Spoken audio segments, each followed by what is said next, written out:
আমি আপনাকে বিদআত বানায় দেখাচ্ছি। বিদআত বানানো যায়, সুন্নত বানানো যায় না। যেটা বানানো যায় সেটা বিদআত,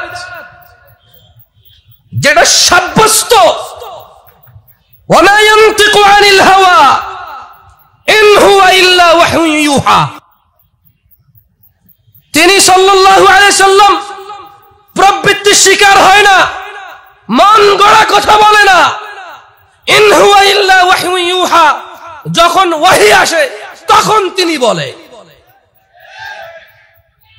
এজন্য সুন্নত বানানো যায় না। যেটা হয়ে এসেছে ওটা সুন্নাহ, যেটা সাব্যস্ত সেটা সুন্নাহ, যেটা বানায় সেটা বিদআত। আসেন, রাগ করিয়েন না কেউ, মাইকে যারা শুনতেছেন একটু মনোযোগ দিয়ে শুনেন। আমি বিদআত বানায় দেখাচ্ছি।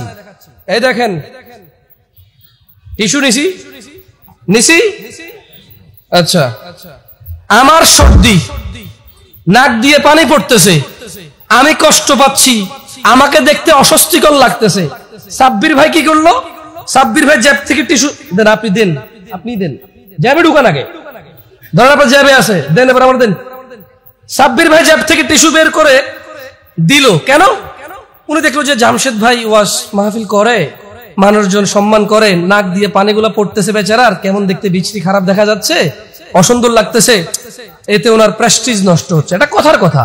সাব্বির ভাই একজন মুসলমান দ্বীনি ভাই হিসেবে ভাইয়ের সম্মান রক্ষার্থে কি দিছে? এবার আমি মুসলিম, এই যে উনি আমার উপকার করলো, সাদাকা হিসেবে এটা নাকি পাবে কিনা? এবার এটার বিদআত বানাচ্ছি। দেখেন, সাব্বির ভাই বলল, জামশেদ ভাই একটি সুকে ডান হাতে নিয়ে আরেকটি সুকে বাম হাতে নিয়ে এইভাবে দুইবার বাড়ি দিয়ে এইভাবে নাকের ময়লা ফালাইলে 3 নেকি হয়। এবার এটা বিদআত হয়ে গেছে, আর নেকি হয় নাই। কি হয় না আর? কিন্তু একটু আগে এটা কি ছিল? সাদাকা। একটু আগে কি ছিল? সাদাকা। এখন কি? বিদআত। কেন বিদআত হয়েছে কে বলতে পারেন? কেন?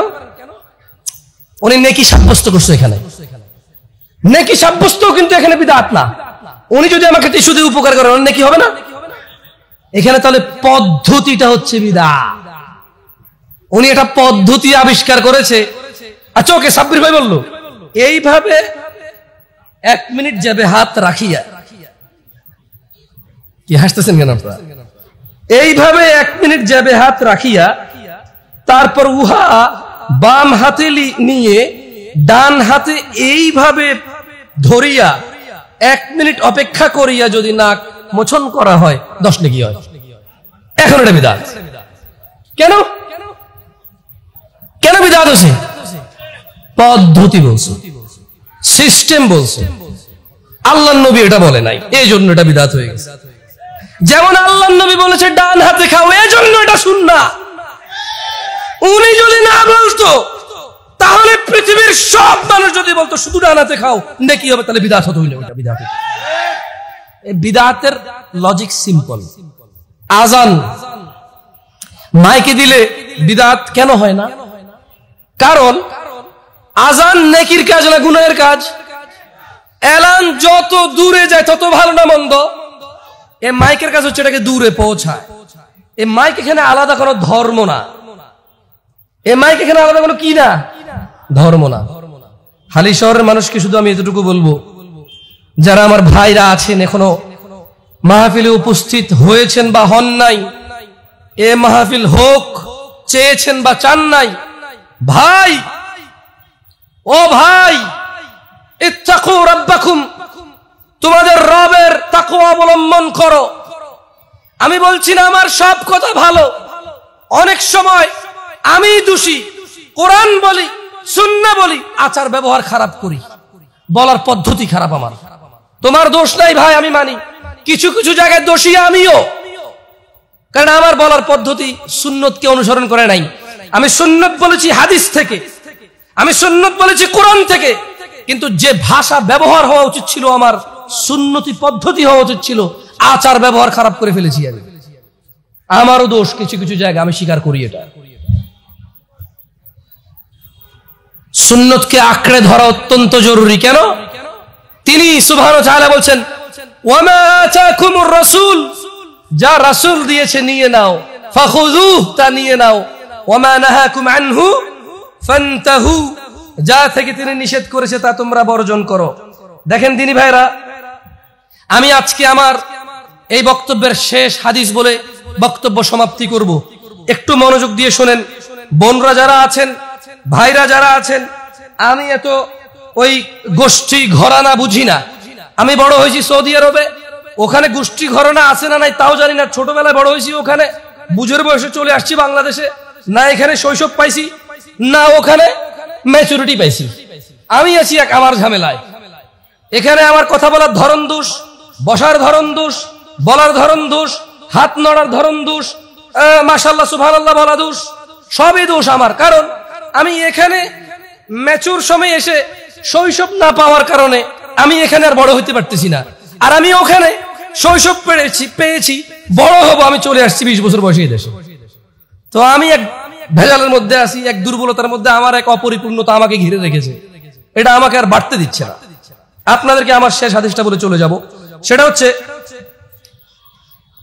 আপনার কাছে কেন মনে হয় যে এই ভালো কাজটা, এই সুন্দর কাজটা, এত সুন্দর কাজ, এত ভালো কাজ আল্লাহর নবী দিয়ে যায়নি, আপনাকে করতে হবে? এটা আপনার কাছে কেন মনে হয়? আমি জানি না এর কোনো জবাব আছে কিনা আপনাদের কাছে। আরে তোমরা এখানে দাঁড়ায় আসো, ঢুকলে কত ভালো লাগতো জানো, পুরা মাঠ এমনি ভরা থাকতো, দেখা সেই লাগতো দেখে। তুমি তো এখানে আসো নাই কোনোদিন, আগে একবার আইসো, আসার পরে দেখবা মাঠে যত মানুষ বেশি থাকে হুজুর তত গরম হয় না। জাযাকুমুল্লাহ খাইর, তোমরা যেখানে আছো ওখানেই থাকো, নাহলে আমি আরো বেশি গরম হয়ে যাবো। হ্যাঁ হ্যাঁ হ্যাঁ, না না না, হয় হয় হয় হয়। অনেক সময় এই মাইকে হুজুর ভুল করে কেন জানো? হুজুর ভুল করে কারণ হুজুর দেখেছে লোক আর লোক, আরে আমি তো সেরা, নে ক যেমনি ইচ্ছে এমনি ক, আমারে করবে কে, কি করবে কে আমারে, কিন্তু বের হলে গ্রেফতার করে চলে যায়। এরপরে বলে যে আমি আসলে সরকারের বিরুদ্ধে বলতে চাই নাই, এটা আসলে ভুল বুঝাবুঝি হয়েছে, আমি আর কখনো বলবো না।